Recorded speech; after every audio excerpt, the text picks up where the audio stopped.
With a record high of Rally 1 cars, new paint jobs for Toyotas, and changes to the route, let's get ready for the gravel season proper. Here is Vodafone Rally de Portugal 2025. And to start off with the entry list, it is a record high in terms of entries for this event, as we will see 12 Rally 1 cars take the start. We will have the 3 Hyundais, the 5 Toyotas, and 4 Ford Pumas. Unsurprisingly, we start off with championship order. So Elfin Evans from Thierry Neuville, from Oitanak from Seb Ogier. Then we have Adrian Formeau, Carlo Rompera, Takamoto Katsuta, Sami Payari, Gregoire Munster, Martin Sesks, Josh McAleen, and then with the number 2, which we haven't seen since Oliver Schulberg was in a Works Hyundai at the other end of Rally 1, we have Portuguese Championship regular Diego Salvi. And then let's go through the Rally 2 and WRC2 cars. I see 51 cars on this entry list, starting off with Oliver Schulberg, followed by Johan Russell. I think for both of them, it is their 3rd event of the season for WRC2.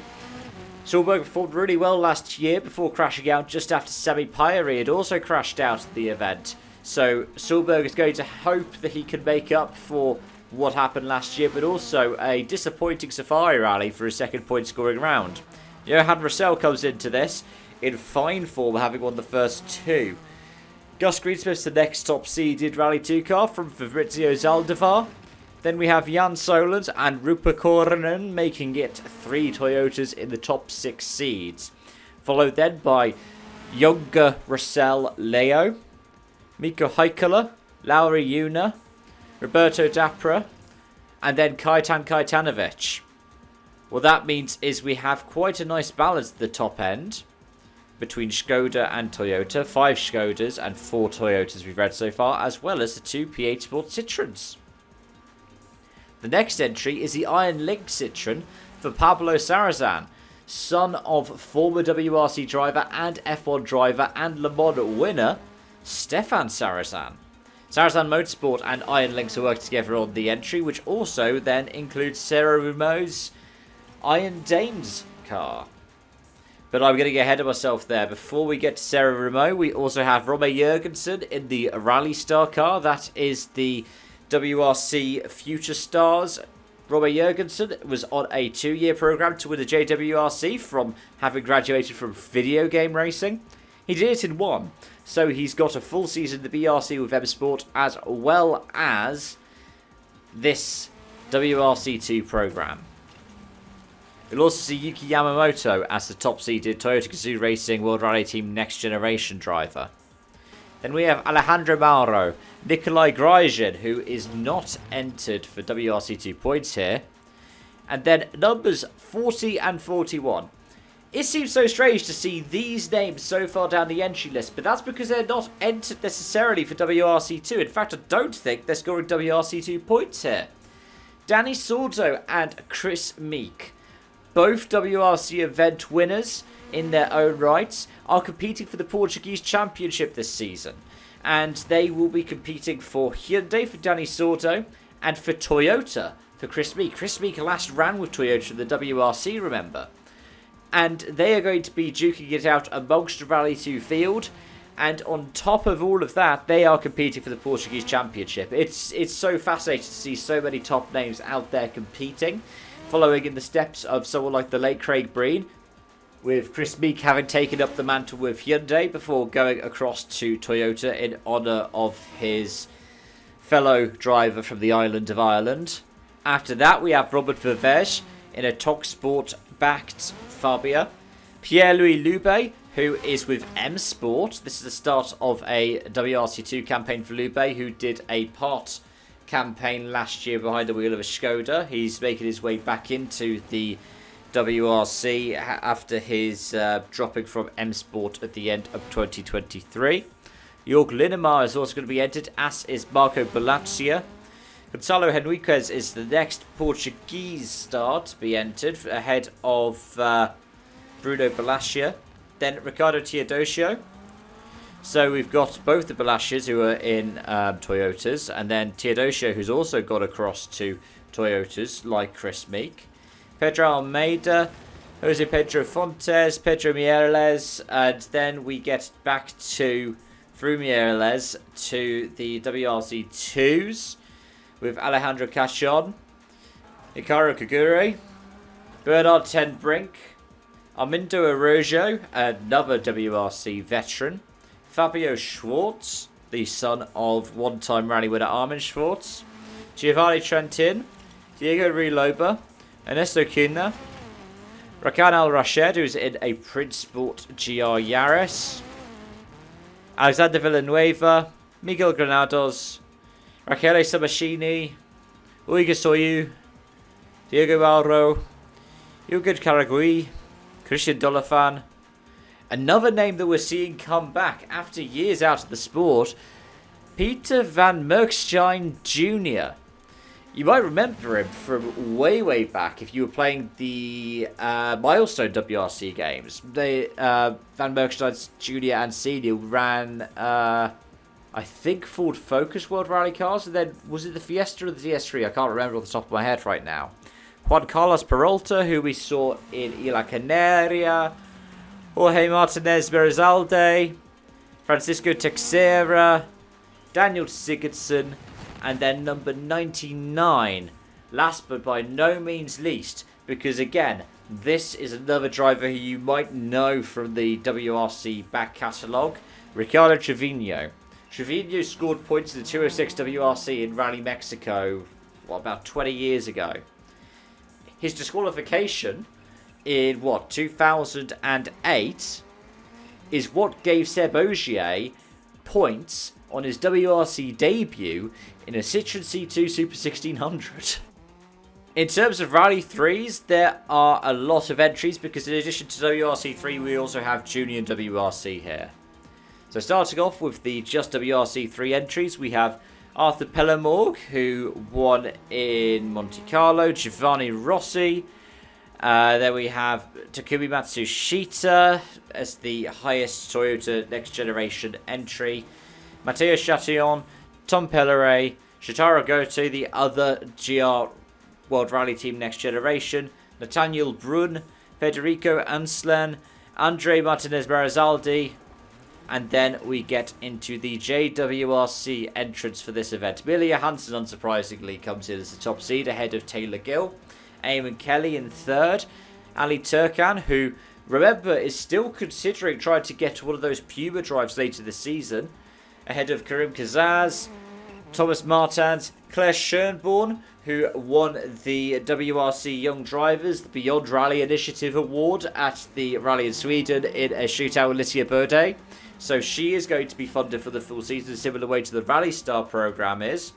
Tristan Charpentier, Diego Dominguez Jr., Max Smart, Yusuf Nurgin. Then we also have Shaka Joyan. We will also see entries not for points in JWRC or WRC3 for Matteo Fontana, Sylvain Demissier, Christophe Rocard, and Simon Perdrex. Elsewhere, we have two Rally 4s entered, 208 for Helder Miranda and Anton Korsen. And then in RC5, we have one Clio Rally 5 for Paolo Raviglione. All in all, the entry list has 100 different entries in it from all across the rallying pyramid. Now, in terms of the stages, stage 1 is Figueira da Foz. Unsurprisingly, it's a Thursday night super special stage to open the event. I say unsurprisingly because it has opened the event in the past two editions. Well, it opened the event last year and it was also on the Friday in the 2023 edition. It also ended up serving as part of the start and finish in the late 90s. Starting off Friday is the Motagua stage. It is the same for the first 13 kilometers to last year, and then it turns right at a junction where we previously turned left. Only goes on a couple of kilometers longer. I believe that this is a relatively new stretch to rally drivers, because it's not one that would have made up previous road sections. And as far as I'm aware, going back as far as 1999, I don't see this stretch of road having been used before. We then have the Losa stage, which at 12.28 kilometers is actually also unchanged compared to last year's stages. I believe it runs the same way as it has since 2019.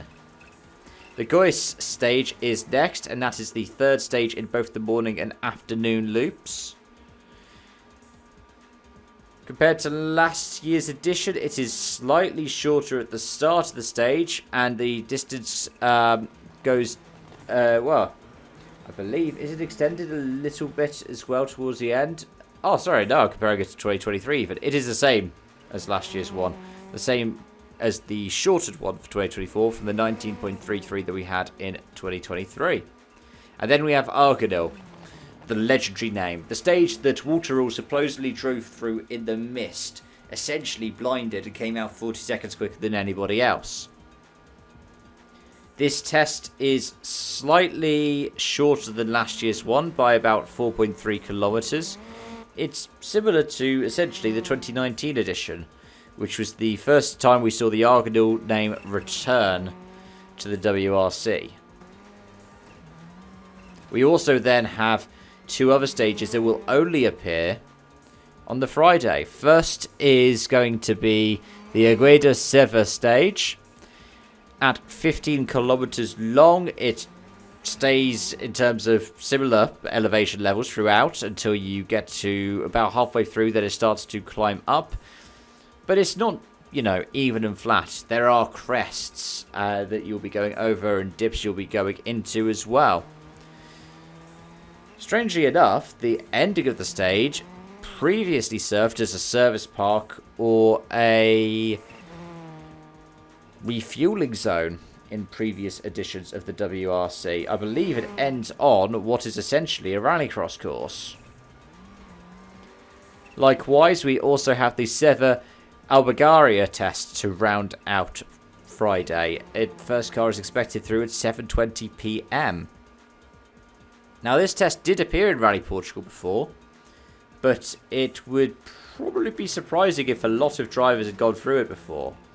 The last time it was run in this direction, I believe, was 1997. Even in the end of that, though, it did include the final 5 kilometers stage, which, according to rallymaps.com, have not been used before in the WRC. The last time this stage made any appearance was in the opposite direction to the 97 edition, and that was in 1999.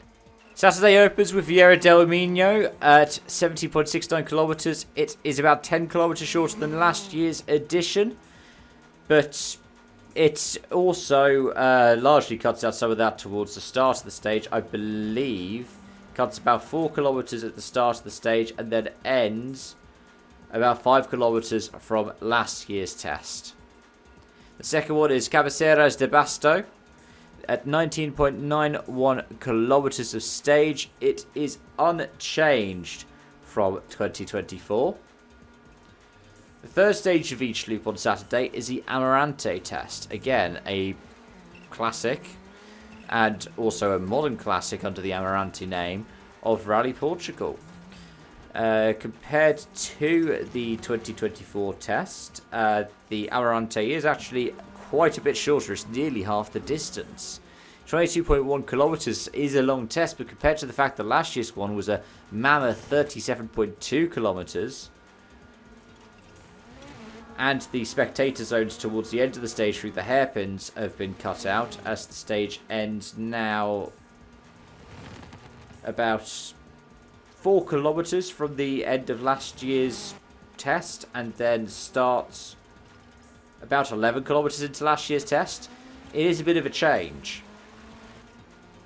However, a change that you weren't really expecting for Rally Portugal in 2025 would be the Lasada Super Special test. This rallycross track has undergone an extensive reprofiling ahead of the season debut for the World Rallycross Championship. It will appear in the World RX calendar for the first time this year, and it has gone through a massive redesign. Reprofiling of the corners, And, well, it changes it from being 3.36 kilometers of stage to 3.52. Some of the jumps that we've seen before have been smoothed out. There's a new paddock, and some of the scenery that was at the side of the Lusada Arena has been trimmed back as well.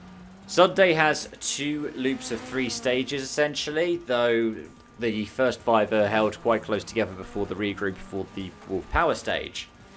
Starting off is Paredes test, 16.09 kilometers, up and down and up and down and up and down over around 200 meters of elevation change. It is unchanged from 2024. Then we have the Felgueiras test, 8.81 kilometers, again unchanged from the 2024 edition. And perhaps, unsurprisingly, in terms of the fact that it's also unchanged, the rally ending power stage. It's got to be faff, hasn't it? A wonderful piece of stage that you were seeing in the background for this video, and something that everybody feels is quintessential Rally Portugal. In fact, when Rally Portugal returned, when it wasn't in the region around Faf used to hold its own rally sprint the weekend before the event. The drivers would bring their cars up. You'd see all kinds of different drivers getting behind the wheel as well, so it wouldn't necessarily just be the WRC stars doing the rally sprint over that famous jump. But yeah, it was fun for all the fans. Turn the clocks back 12 months, and it was Sebastian Ogier who took the win and ended up taking the record for outright Portugal wins. I think it was from Marco Allen. It was a legendary record that stood for decades. He won over Oid Tanak by 7.9 seconds. Thierry Neuville, last year's champion, rounded out the podium. 1 minute and 10 seconds off the win. The top 5 being rounded out by a fantastic run by Adrien Foremost, part of his brilliant season last year, with Danny Sordo in 5th place. The top Rally 2 in that occasion was Nikolai Gryajan, who was in 7th ahead of Jan Solens and Josh McAlean, who is now behind the wheel of Ford Puma Rally 1. Which then leaves the question of who's the ones to watch for Rally Portugal. Well, I would say you'd be wrong to rule out Ogier. He has been so competitive here over the years. Various different classes of car, various different tyres. Hankook is supposed to be bringing new tyres to Portugal, and it might help Carlo Rompera, who struggled quite a bit in the Safari Rally with trying to get up to speed with the new compound of rubber from Hankook. So it could be that we see Rompera performing well. Elfyn Evans has also previously run well in the past here in Portugal. So realistically, any of those 3 from Toyota are surefire predictions in some way to make it to the podium. You can't even really rule out Katsuta, who's had good form here before, or Sami Pairi, who it's his Rally 1 debut in Portugal, but he was up there at the top of the Rally 2 field last year before crashing out. You would also be wrong to rule out Hyundai. I know that they have struggled at the start of this season, and I know they're still dialing in their 2025 challenger. But there hasn't been something particularly plain sailing to start off the season. Remember, out of the 4 rounds we've had so far this year, 2 of them have been with the 2024 car, the Monty and the Safari. And you can't really call Sweden or Ilha Canaria a fair measure of how this car will perform on rough gravel, or fast gravel, or dusty gravel. We've got a lot of that coming up, because after this, we also have Sardinia, we also have Greece, we also then have the fast flat out stuff, like Estonia or Finland. Realistically, you can't rule any of the top 5 or 6 drivers out for contending for, at the very least, the podium. I mean, heck, when I read out that list of the top performers last year, the only one of those 6 drivers that I didn't name was Carlo Rompera, who crashed out from the lead of the event. The only one who I did name, who wasn't on there, is Danny Sordo. And that's because he's in a Rally 2. And I would say, in terms of Rally 2, Sordo and Meek are going to be up there. Now, the Portugal Championship, I think, only counts up to the Saturday. At least it has done in previous editions. but they're going to be competing for the outright Rally 2 win. They must be.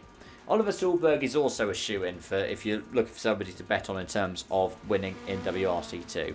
I'd say he is the leading gravel driver. I mean, I say that as well, though. Gus Greensmith has run well here in the past. I think, did he win WRC2 Pro when he was with M Sport in 2019 when he got the call-up to replace an injured Elfyn Evans in the Fiesta World Rally car? At the very least, he ran really well there. Oh no, 2019 I think was his WRC debut. Yeah, and he broke the car landing on the FAF jump. I stand corrected on that one, but he has run well here in the past in Portugal.